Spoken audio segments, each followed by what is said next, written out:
mengapa bisa ada kresek sampah di dekat laundryan baju. Setelah itu, ayah Christina pun mendekat. Ayahnya pun membuka kantong kresek tersebut. Setelah mendekat dan mengidentifikasi, ternyata benar, itu adalah kepala Christina.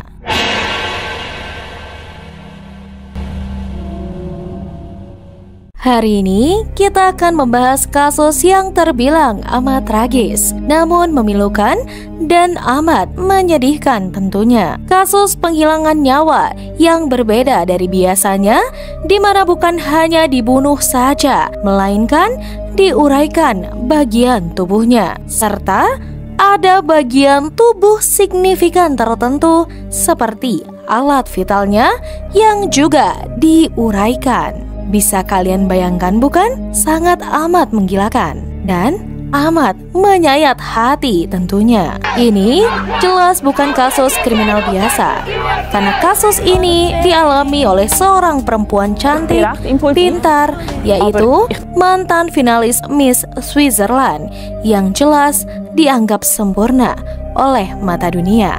Tapi siapa sangka akan berakhir mengerikan. Namun, sebelum kita masuk ke ceritanya, jangan lupa untuk dibantu diklik subscribe dan nyalakan lonceng notifikasinya. Sekarang, mari kita kupas di cerita hari ini.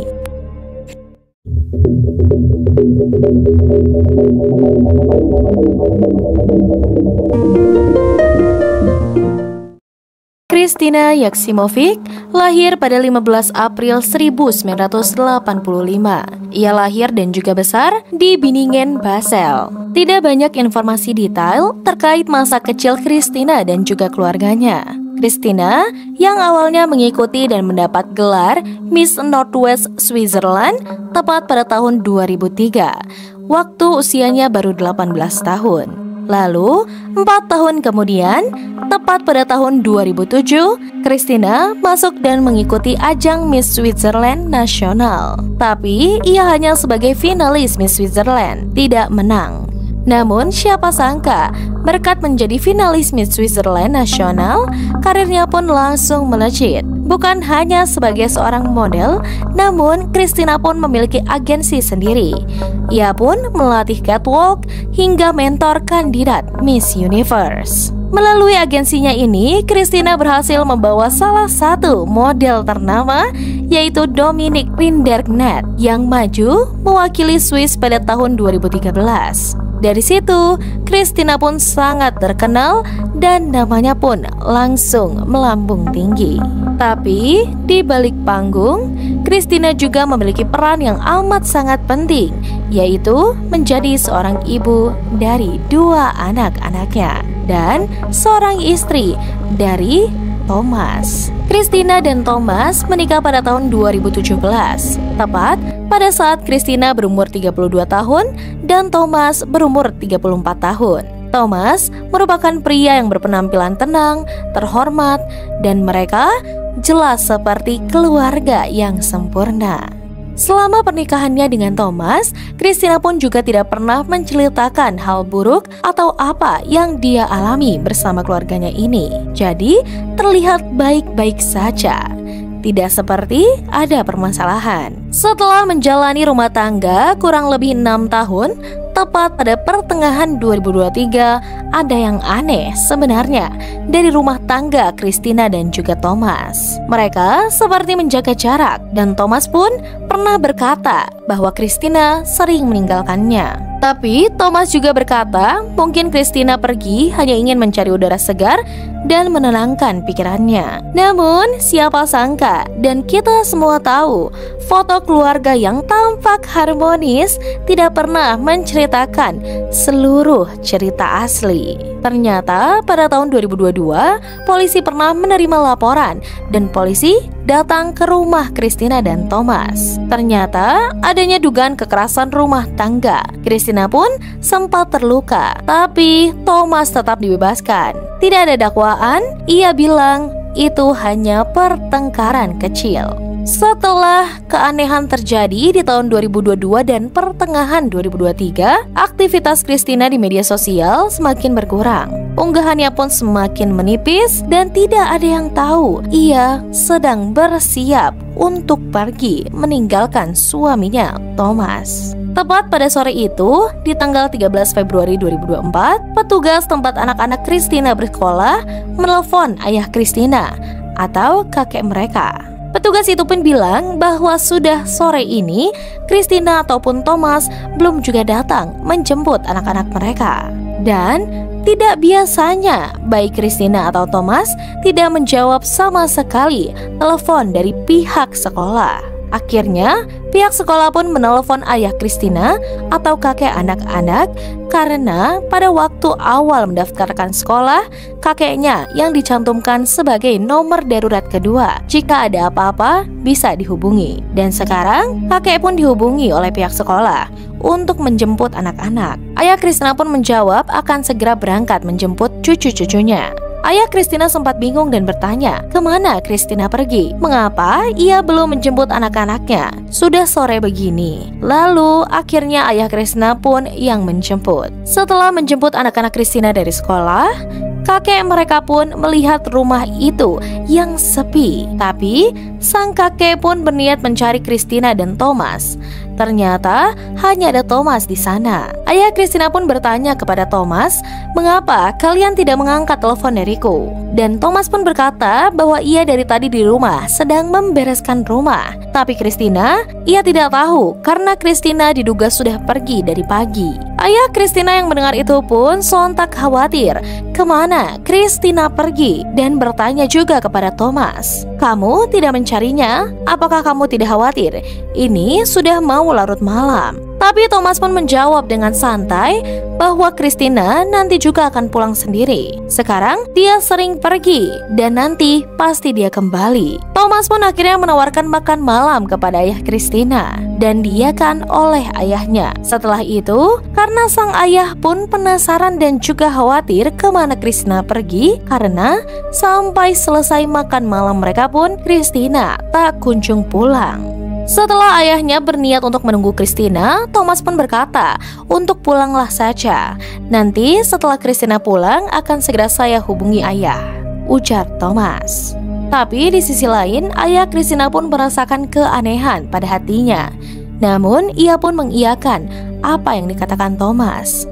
Setelah itu, akhirnya ayah Christina pun keluar dari rumah tersebut. Namun, sekali lagi, entah perasaan aneh, dia pun berniat untuk berkeliling mengitari rumah Thomas dan Christina. Lalu, setelah berkeliling, ayah Christina pun dikagetkan oleh sesuatu hal karena ia masuk ke ruangan laundry, di mana di ruangan tersebut ia merasa janggal dan penasaran berlebih. Saat ia melihat dari luar, banyaknya kresek sampah di dekat laundry. Ayah Christina pun bingung dan heran, mengapa bisa ada kresek sampah di dekat laundryan baju. Setelah itu, ayah Christina pun mendekat. Ayahnya merasa makin aneh dan penasaran. Ternyata di salah satu kantong tong sampah ada helai-helai rambut pirang yang terlihat dari luar. Saat ayahnya mulai mendekat, dan ayahnya pun membuka kantong kresek tersebut. Disitulah sang ayah terkaget, panik, karena ujarnya ada kepala sang anak terkapar di dalam kantong kresek tersebut. Ya, kantong kresek itu berisi kepala Christina. Terlihat di situ, dan dari situ ayah Christina pun langsung keluar menjerit, bergegas untuk menelepon pihak kepolisian. Setelah menunggu beberapa saat, polisi pun akhirnya datang dan mengecek apa yang ayah Christina sampaikan. Setelah mendekat dan mengidentifikasi, ternyata benar, itu adalah kepala Christina. Ayah Christina pun semakin syok dan tidak menyangka atas apa yang ia temukan. Setelah membereskan, polisi pun langsung menyelidiki kasus ini lebih dalam dan lebih detail dengan membuka satu persatu kantong plastik di sana. Dan mereka terkaget karena banyak tubuh yang terurai. Bahkan organ dalam pun terurai di satu kantong plastik sampah sendiri. Sangat mengerikan dan menggilakan, bukan? Di sini dipastikan Christina bukan hanya dihilangkan nyawanya saja, namun diuraikan juga tubuhnya. Dan lebih mencengangkan lagi, tiap penemuan tubuh itu dipotong dengan alat yang berbeda. Jadi, tiap potongan yang terurai menggunakan alat yang masing-masing berbeda. Setelah itu, polisi pun terkaget karena mereka juga menemukan hal yang mencengangkan sekali lagi, di mana ternyata ada salah satu organ Christina yang diblender dan dicampur dengan bahan kimia. Polisi pun terkaget-kaget, shock, apalagi orang tua Christina yang juga mengetahui hal tersebut. Setelah mengamankan jasad-jasad Christina yang terurai, akhirnya polisi pun mengautopsi untuk penyelidikan lebih lanjut. Setelah menunggu hasil autopsi beberapa lama, autopsi pun keluar dan menunjukkan bahwa Christina meninggal di hari yang sama dengan dicekik hingga tewas. Setelah Christina meninggal, tubuh Christina pun diuraikan menggunakan pisau, gergaji ukir, bahkan blender untuk salah satu organ tangannya, serta bagian tubuhnya dilarutkan dalam zat kimia. Polisi pun menduga aksi penghilangan nyawa dengan menguraikan tubuh Christina, bahkan alat organ vital, karena ingin menghilangkan identitasnya sebagai perempuan atau bahkan sebagai seorang ibu. Sangat gila, merinding, dan tidak masuk akal, bukan? Dan tak berhenti di situ, polisi pun juga mengidentifikasi bahwa pelaku yang melakukan ini bukanlah orang biasa atau orang sembarangan, karena kasus ini sangatlah beda levelnya dari kasus kriminal biasa. Kasus ini termasuk pembunuhan sadistik atau pelaku menyiksa korban bahkan saat sang korban sudah meninggal. Ini sangat amatlah kejam, gila, dan tragis. Siapa yang tega membunuh atau melakukan hal sekeji itu kepada Christina? Polisi pun akhirnya langsung menginterogasi saksi-saksi di situ, yaitu ayah Christina dan juga suaminya Thomas. Tapi ayah Christina terlihat sangat amat syok dan juga sedih karena ia menemukan anaknya sendiri meninggal dalam keadaan sadis dan tak wajar. Di sisi lain, suami yang harusnya sedih, terpuruk, bahkan terisak-isak berbeda dengan Thomas. Terlihat santai dan membuat bingung pihak kepolisian karena sikap Thomas yang sama sekali tidak menunjukkan ekspresi apapun. Bahkan hanya sedih, ia tidak menunjukkan itu. Polisi pun mencurigai Thomas.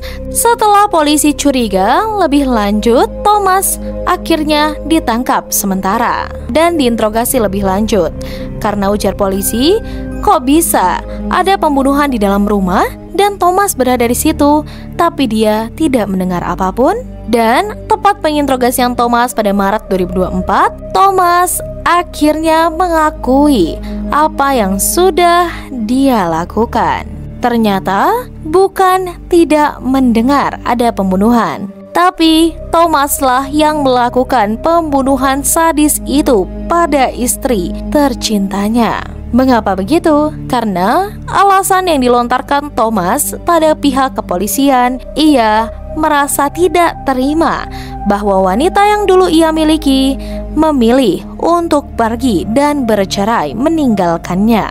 Christina adalah simbol kebebasan bagi diri Thomas, dan itulah yang ingin Thomas hancurkan. Thomas membunuh Christina dengan tega dan menguraikan tubuh Christina menjadi banyak bagian. Ayah Christina pun yang mendengar syok, tidak terima, bahkan terpukul. Anak-anak mereka kini pun berada di bawah perlindungan. Keluarga Christina pun jelas hancur dan Swiss pun gempar. Akhirnya, seiring berjalannya waktu, karena Thomas sudah terbukti bersalah dengan banyaknya bukti-bukti yang dikumpulkan oleh polisi dan juga pengakuan dari Thomas sendiri, Thomas pun menjalankan sidang. Dan pengadilan Swiss menolak pembebasan bersyarat untuk Thomas. Thomas menghadapi hukuman berat kemungkinan seumur hidup. Dalam kasus ini, Christina bukanlah satu-satunya. Sebenarnya, banyak di luar sana perempuan yang diam dalam jerat kekerasan rumah tangga karena cinta, karena anak-anak, bahkan karena takut. Christina jelas sempat ingin hidup, tapi ia tidak diberi kesempatan. Jika kalian atau orang terdekat kalian mengalami kekerasan dalam rumah tangga, segera carilah bantuan. Diam bukanlah sebuah perlindungan. Jangan tunggu hingga senyuman terakhir. Suarakan, selamatkan diri kalian sebelum semuanya terlambat. Jadi, bagaimana menurut pendapat kalian? Tulis di kolom komentar. Bagi kalian yang menyukai kasus kriminal mencengangkan dari seluruh dunia, jangan lupa untuk diklik like, subscribe, share, dan nyalakan lonceng notifikasinya. Tetap aman, waspada, dan terinformasi. Tunggu next kasus mencengangkan dan menggemparkan dari seluruh dunia hanya di Weekly Crime Stories.